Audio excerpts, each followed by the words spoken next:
जय माता चरणं शरणं रमोऽम्बिके चरणं शरणं त्र्यम्बके. None knew that in the procession of these soul-stirring events, the final chapter was drawing closer. Incredibly swift was her workings, with the power of Chandika playing hide and seek in her bewitching personality. She swept as on with her, so that there was not time to think of oneself. We were caught up in a whirlpool of power which tossed and submerged individual egos in the torrent of her force. In this short narrative, I have only touched on the fringes of Thara Devi's life as the disciple, as the guru, and of her re-emergence as Divine Mother. Volumes can be written, and even then, understanding of that magnificent manifestation can come only to hearts filled with love and surrender. In and through Thara Devi's unique life and the short span of her spiritual ministry, we get glimpses of the divine partnership of Thara Devi and her consort, Dr. Pai, now known reverentially as Bhagavan. Their Grihastha life was built on the lofty basis of Brahmacharya. His scholastic career was brilliant and his outlook scientific and pragmatic. He was devoted to his work. Though assertive by nature, in his deep love and devotion for Divine Mother, he was the bulwark helping Thara Devi to promote Divine Mother's mission. Even though he was offered a more lucrative job, attendant with great status, prestige, and influence, it was his intense love for Divine Mother which made him sacrifice all material interests and accompany Mother and Thara Devi to Mangalore. His nature was simple, and so was his life. His keen intellect dominated him, and he was never ready to accept anything blindly. It was to Divine Mother alone that he surrendered his intellect. Mother, who knew the latent qualities in him, enveloped him in her love and subtly molded him for the role she foresaw for him. It was in 1941 that Bhagavan and his first darshan of Divine Mother, and from that moment he was drawn to her. It was in 1949 in Madras during his college days that he was blessed to take Upadesh from Divine Mother. He did not then realize the eternal bond that bound him to Mother. He took his PhD in biochemistry and occupied many a high executive post in Bombay, Calcutta, and Madras. Later he came to Ahmednagar and worked for Afali for the next 14 years. He was greatly loved and respected for his integrity and dedicated work there. In Sakthi Nagar, he devoted himself exclusively to the developmental and administrative duties of the emerging spiritual campus. Divine Mother reposed full trust in him in everything. She often elogies to me and others of his generous nature, his sincerity, and above all his keen intelligence. Once she said of him, once his intelligence turns completely spiritual, once he becomes dedicated to the mission, he will go to the ends of the world to spread my mission. He will sacrifice his life's blood for the mission. What a tribute to get from divinity. He never sought personal glory and was content to remain in the background, but he had the inner dynamism to activate and finish whatever work the Mother set before him. He had a forceful way with people, but before the Mother, it was subdued by his deep love for her. Now we can see how Mother trained him for the continuation of her work of regeneration to the present, where high intelligence and learning have to be there as the forum to expound spiritual truths. The youth of today are skeptical for most things, and it needs a keen intellect to interpret the mother's teaching so that they understand and accept them. Mother had indicated many a time that she brought him from her own realm. But then, how else could it be? To be joined in wedlock to Thara Devi, who was a part of Divine Mother. Would Mother choose an ordinary human being burdened with vasanas? Divine Mother had indicated that he had no vasana. From spiritual history, we can infer that when avatars come to the world, if a wedded life is ordained, they bring their own part. But with the human God, limitations may be there to be unfolded at the proper time. For Bhagavan Sri Krishna Bhagat, the role was quiescent. But in this Bhagavan, it is different, for he is destined to function as the Guru and interpret and spread the messages of Divine Mother. In the spectacular re-emergence of Divine Mother in Thara Devi, the dazzling Divine Mahabhavas held us spellbound. But another important aspect was the emergence in Thara Devi of the sublime bhava of worship and adoration to the husband. Though Thara Devi was immaculate in her Padi Bhakti, these outer forms of worship were never there in her nature. She had also revealed once that this sudden emergence of worship and the adoration of the husband was her beloved Deva's, Divine Mother's nature, finding full expression in her. When Bhagavan Krishna Bhagat was there, it was but natural for Divine Mother to prostrate before him or offer arati to him, for he was the altar of her devotion. So that bhava also emerged in Thara Devi. Let us not to be deluded thinking that this bhava manifested in Mother just as a mere earthly trait, a trait to please or propitiate the husband. If the re-emergence of Divine Mother in Thara Devi was of tremendous significance in the avataric work, then surely Thara Devi's concentrated worship of her husband was also a preordained event of great meaning. In Bhagavan, Thara Devi's worship evoked the recognition of her divinity and her oneness with Divine Mother. His scientific mind was reoriented and able to accept the truth of the loving, comforting presence of Divine Mother, for whom he had grieved in silent anguish. The concentrated worship of Thara Devi jolted him out of his rational personality and evoked his latent divinity. In inner rapture, he found again Divine Mother's prema overwhelming him. With humility and devotion, he in turn worshipped Divine Mother in his wife. He submitted his will to Mother happily and with detachment, abiding in tune with the Infinite. The devotees rejoiced, seeing them as the divine pair. When in sublime moments Thara Devi stood hand in hand with Bhagavan, receiving our spontaneous worship, it seemed but natural to sing in praise of Gauri Shankar and Shiva Shakti, for we saw that truth personified before our eyes.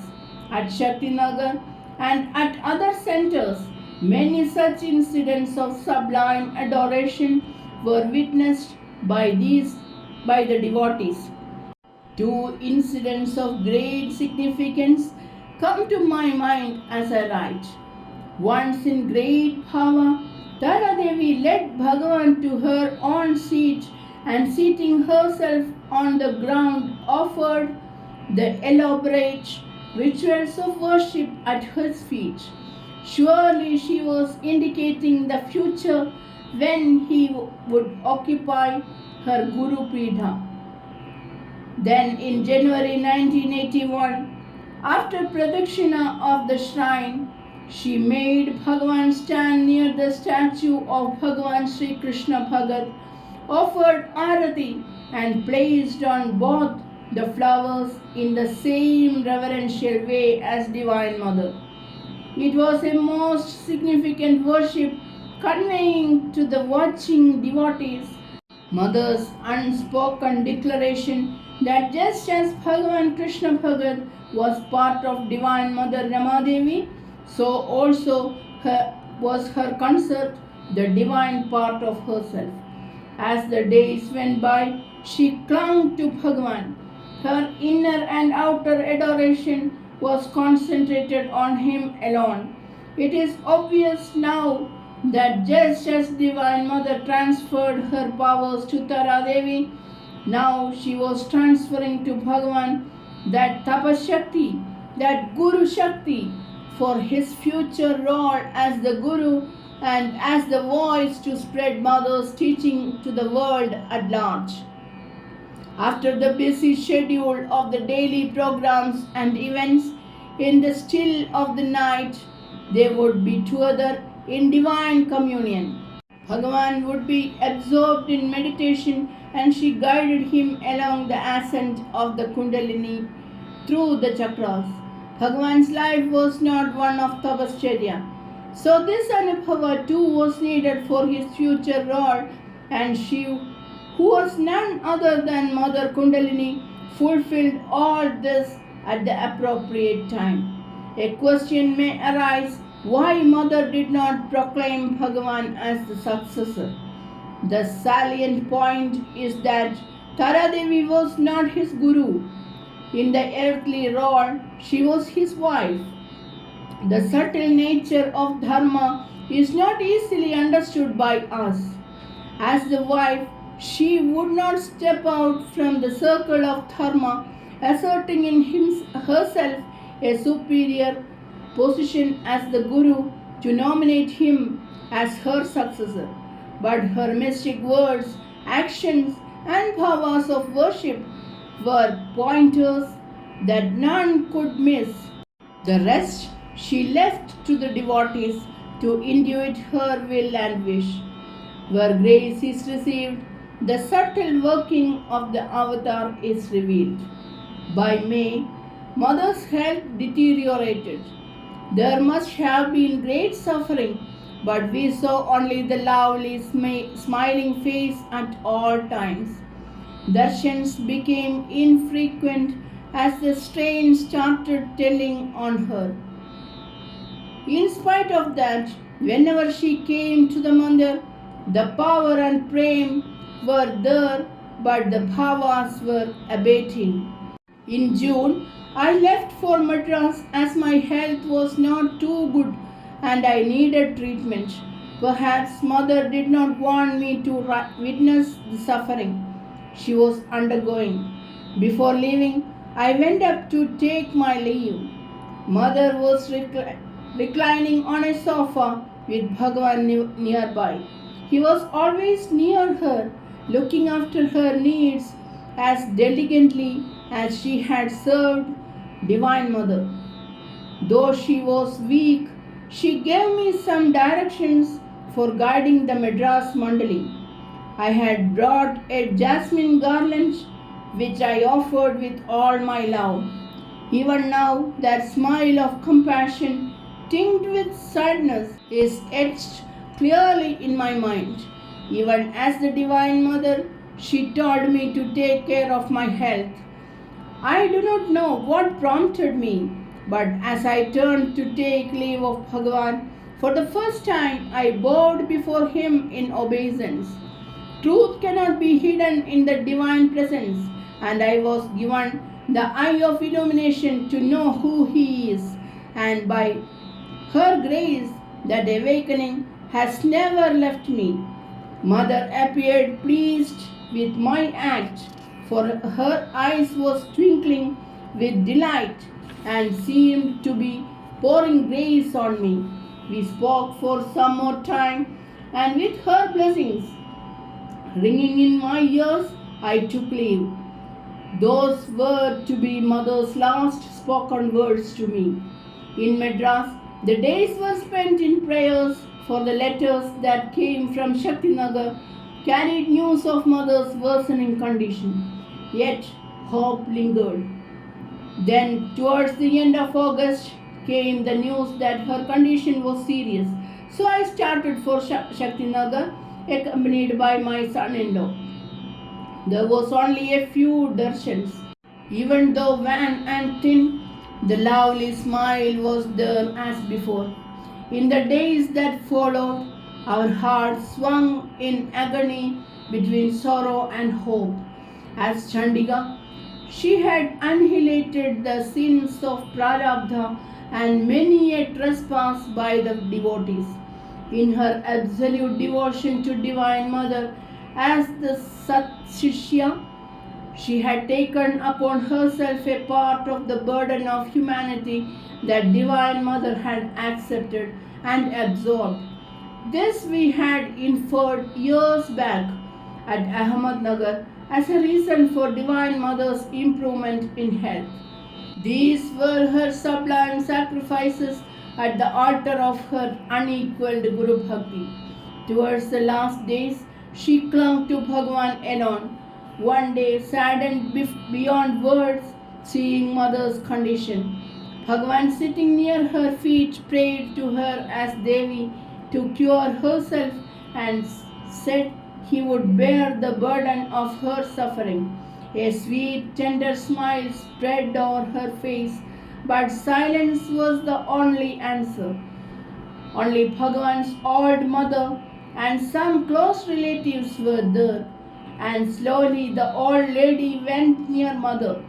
Seeing her, Mother folded her palms in an attitude of veneration and begged the mother to forgive her if, as the daughter-in-law, she had failed her in any way.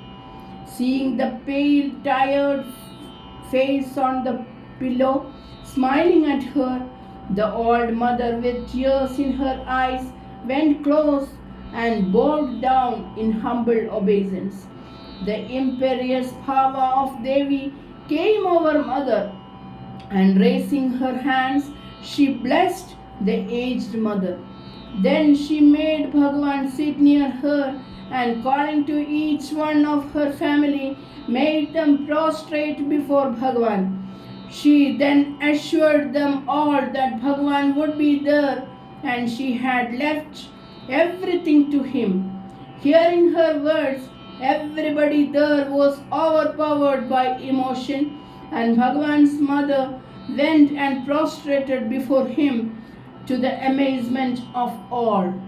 Mother remained serene and detached with a smile of benediction on her face. Though such truths were revealed and accepted in the divine presence, later the deluding power of Maya veiled their minds to the importance of such valid events emerging from the Supreme Mother. Hearing the news of Mother's illness, devotees were arriving in a continuous stream. Prayers were going on with all intensity. Many were taken up at intervals for Mother's darshan. I remember my last darshan of Mother vividly. She was lying down, one hand clinging to Bhagwan, the other hand often raised in blessings. I had heard that though relatives came to nurse her, Mother wanted only Bhagwan at her side. Day and night he was by her side, looking after her every need with all solicitude and love. I had gone up with Bollamakka. We prostrated and stood a little away. Seeing us, a look of unutterable love and compassion came over her, and smiling gently, she raised her hand with a gesture which I could not understand then, and the meaning of which I glimpsed later. I could have gone nearer and spoken to her, but my mind was anguished seeing that ever active, dynamic mother lying so still and silent on the bed. What was there to speak? Whatever she had to say or do, she had done in the plenitude of mercy. If we cannot at least glimpse the meaning of her commandments, her actions, her words and ways, how can we be called trusted disciples? On the 4th of September came the final withdrawal of the Saguna form. Once again Sakthi Nagar waited in silence. Once again we had the last darshan with all touching the right toe of the sacred feet. Bhagavan remained by her side in deep silence and sorrow. On Mother's face lingered her eternal smile, the smile we had always seen, a smile I remembered on a young ethereal girl in her teens. Divine Mother Rama Devi had declared once in great power that even the smoke from her funeral pyre would uplift and liberate her children. But since her Saguna form was entombed beneath the altar of Devi Ramambiga, the thought used to come, seeking the meaning of her declaration. Now came the answer as we saw Mother Thara Devi, beautifully garlanded, being taken in procession to the site prepared for cremation in the presence of Sakthi Nagar. We were told it was in accordance with the command of the Mother expressed 3 weeks earlier. How inscrutable are the words of the Divine! Who could have glimpsed the true sense of Divine Mother's words spoken 2 decades back? The sky was overcast and we felt all nature grieved with us. Her time was short, but it was a reign of immense, bountiful, divine grace. The words of Divine Mother that she will be with the children, with or without the body, eternally guiding us, were the only support for us as sorrowfully we paid our homage at the sacred funeral pyre. Yes, the smoke was rising and spreading out even to the heavens. As the fragrant smoke hovered over us, it was an avowal of mercy. It was a promise of redemption that she would continue to shower on us her saving grace, love, and motherly concern. And abiding peace and strength stole over us. As I said before, I only gave glimpses here and there of facts I have seen and understood. After the Mahasamadhi of Divine Mother Thara Devi as ordained, Bhagavan became the president of the mission. From the 3rd day of the Mahasamadhi, Bhagavan, who had never spoken on spiritual matters, commenced to speak to comfort the mother's children. Day by day, the voice strengthened. Illumined guidance came, and we were astonished at this transformation. Later on, the Guru Bhava surfaced in Bhagavan, and he began to give Atmopadesha through the same path shown by the mothers. During the initiations, I was a close observer as I had to assist him where there was difficulty with some languages. The flow of highest spiritual truths came effortlessly from one who had never delved into Vedantic philosophy to guide the initiates. Afterwards, when I took classes for the initiates, as I used to do in the mother's time, I found that the same wonderful experiences illumined these initiates too. Bhagavan's simple explanation is that the mothers are guiding him. He assures us that nothing in the world can stand against the onward march of regeneration started by the measureless force of the Divine Mother. Time alone will reveal fully the mighty purpose of the manifestation. But Bhagavan says the seeds they have sown will sprout and grow, and many illumined beings will emerge as instruments to spread the Mother's message far and wide for the benefit of humanity. It is through the spirit of staunch faith, dedication, and sacrifice of those who sat at the feet of the Mother that the glory of her message will flower out in our land. Charanam Sharanam Ramambige, Charanam Sharanam Trayambage. Jai Mata,